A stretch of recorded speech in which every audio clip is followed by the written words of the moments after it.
I'm Lights Camera Jackson. This is the LCJ Q&A podcast, one of the most highly anticipated movies of the summer. Space Jam: A New Legacy in theaters and on HBO Max this Friday, July 16. Malcolm D. Lee, director, joins me now. Malcolm, how are you?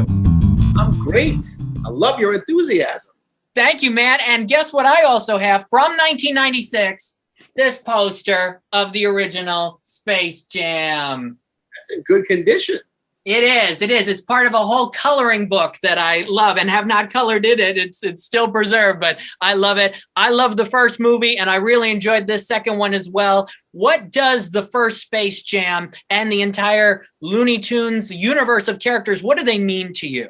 Well, I'll answer it like this. You know, the universe of Looney Tunes characters means quite a bit to me. You know, they were part of my childhood. You know, that was my Saturday morning ritual: bowl of cereal and the Looney Tunes. You know, for hours on end.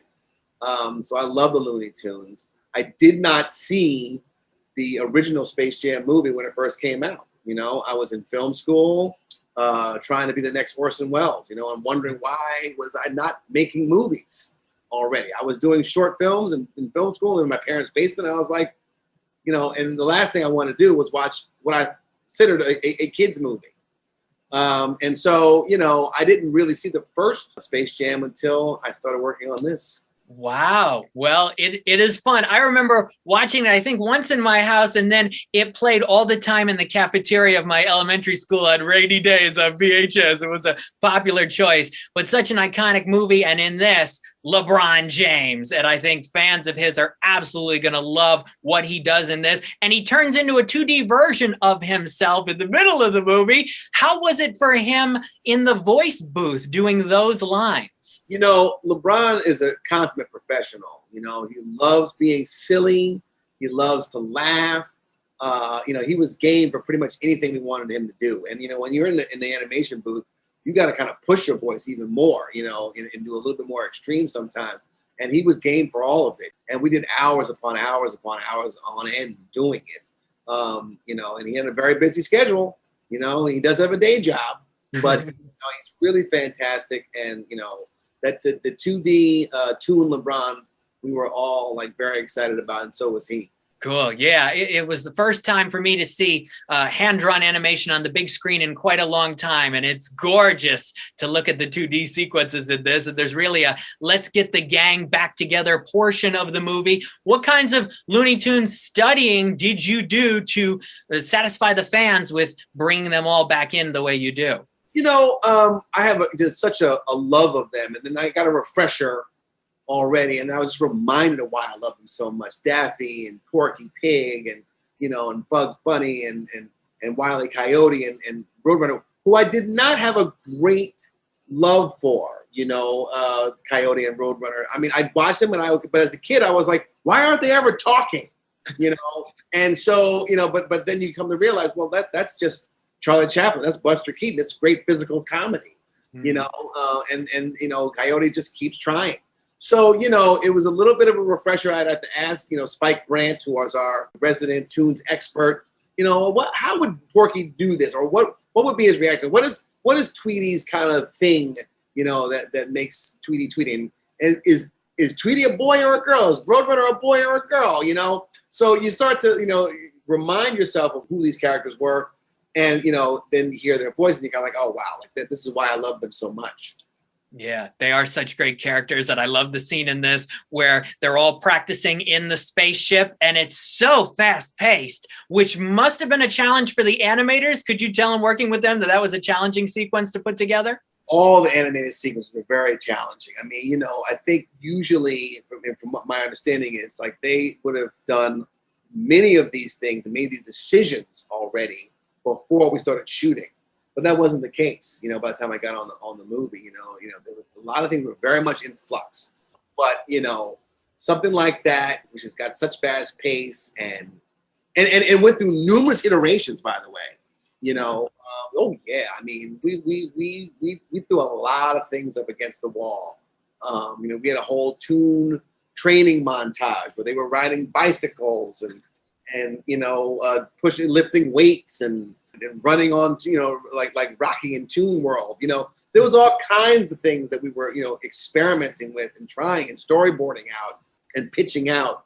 But this is where we landed, and to great effect. To your point, I think it's also all very, very beautiful. Yeah, it absolutely is. And what was the process like in making them into CG characters? Because obviously that's another major point everybody's talking about. I think they look great.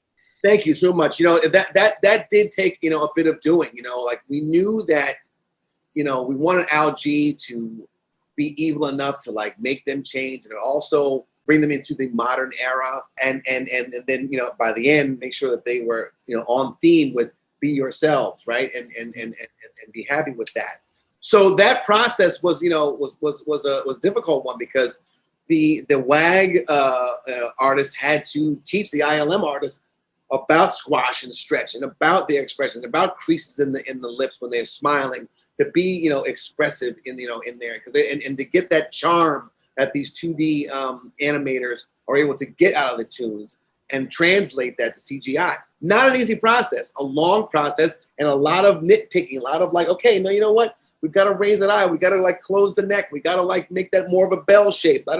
And we had this great animator, Devin Crane, who was a great liaison between the ILM crew and the WAG crew that really helped elevate these CG tunes. Two powerhouses there with the look of the characters, and it's all going to pay off. Malcolm D. Lee joining me now, talking about Space Jam: A New Legacy. Zendaya voicing Lola Bunny. What made you decide on her? I think she's fantastic, especially in some of the key, more subtle, emotional moments. Zendaya is really having a great moment right now. She's taking ownership of herself, her brand, her status in the world, her stature. And that's who we want Lola Bunny to be.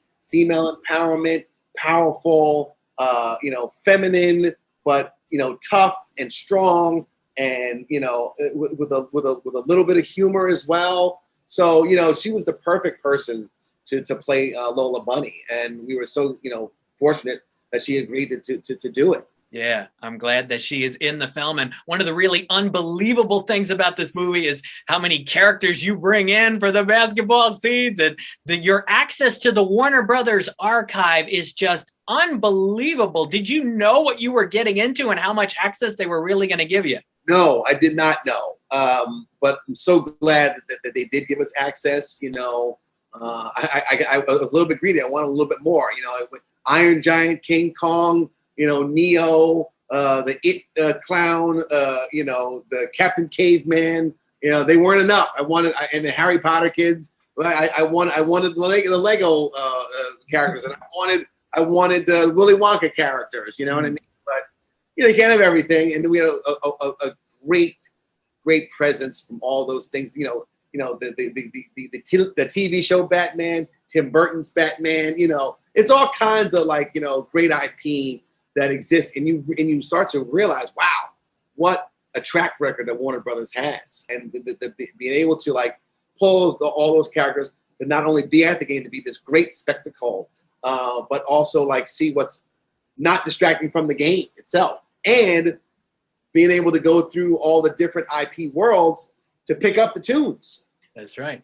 Yeah, when one of the characters says early on, Warner Brothers, we have the classics, and I'm like, yeah, you do have the classics, you absolutely do. So for me, it's Matrix is up there and Casablanca's up there. What is the one or two classic Warner Brothers movies that have always stood out to you that you've always loved? Well, I'll tell you what, I'm a big Mad Max fan, but even bigger than that is Austin Powers.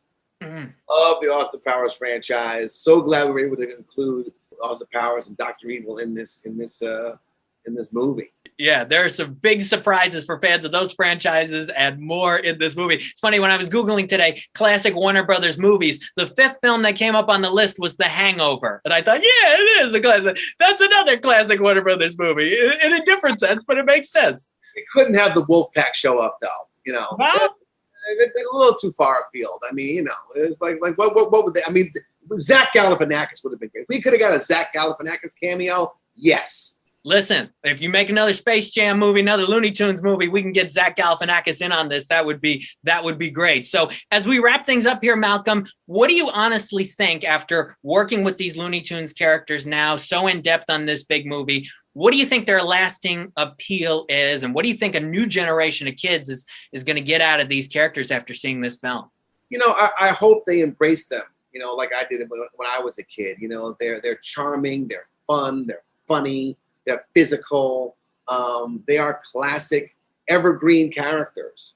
And I think, their style of comedy is also evergreen. So, I feel like that they'll want to see more and more of them as time goes on after this movie. Yeah, I think so. I hope so. I had evergreen written down right here on my notes. So that's perfect, man. Malcolm D. Lee, thank you so much for your time today, and congrats on Space Jam: A New Legacy.